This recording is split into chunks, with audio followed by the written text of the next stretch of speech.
మేము ఇందాక అనంత పద్మస్వామి టెంపుల్ అయితే దర్శనం చేసుకున్నాం. ఇప్పుడైతే శివ స్టాచ్యూకి వచ్చేసాం. అక్కడ నుంచి ఇక్కడికి 1 అవర్. అండ్ దీని లోపల కేవ్స్ ఉంటాయి. ఈ కేవ్స్ లోపలికి ఫోన్ నాట్ అలౌడ్.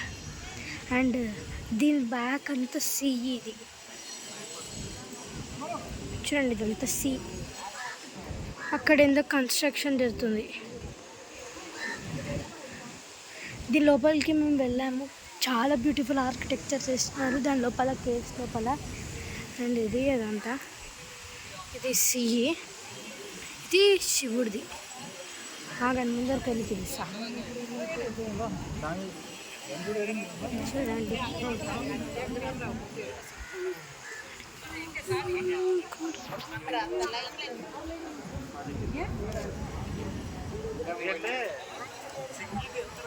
ఈ సీలో మనం స్విమ్మింగ్ కూడా చేయొచ్చు. అంటే అక్కడ ఓన్లీ 1 కిలోమీటర్ దాకానే చేయొచ్చు, మిగతా అంతా నాట్ అలౌడ్.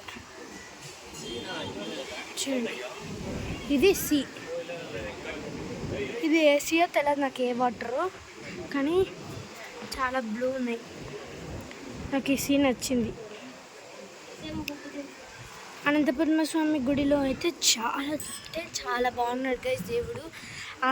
అనంత పద్మస్వామి గుడిలో దేవుణ్ణి ఒక్కొక్క అంటే దేవుడు పండుకొని ఉంటాడు. ఆ దేవుణ్ణి మనం 3 డోర్స్లలో చూస్తాం. ఫస్ట్ డోర్లో తల, చెయ్యి.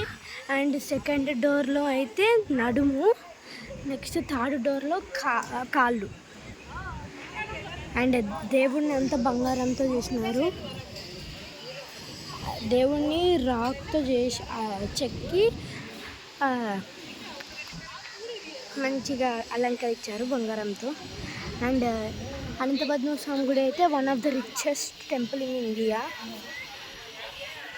అండ్ ఇది ఆ శివ స్టాచ్యూ. లోపలికి నాట్ అలౌడ్ కాబట్టి నేను అందుకే వాళ్ళు ఫోన్స్ మనకు ఒక బ్యాగ్లో వేసి ఇస్తారు.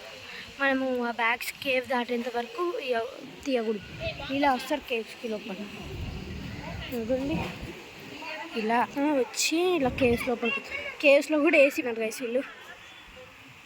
అండ్ ఇది ఇవాళ బ్లాగ్. నెక్స్ట్ మేమైతే కన్యాకుమారి కన్నా వెళ్తాం, మధురై కన్నా వెళ్తాం. అండ్ ఈ వీడియో కానీ మీకు నచ్చినట్టయితే లైక్ చేయండి, షేర్ చేయండి. And subscribe to Puri అన్నాని.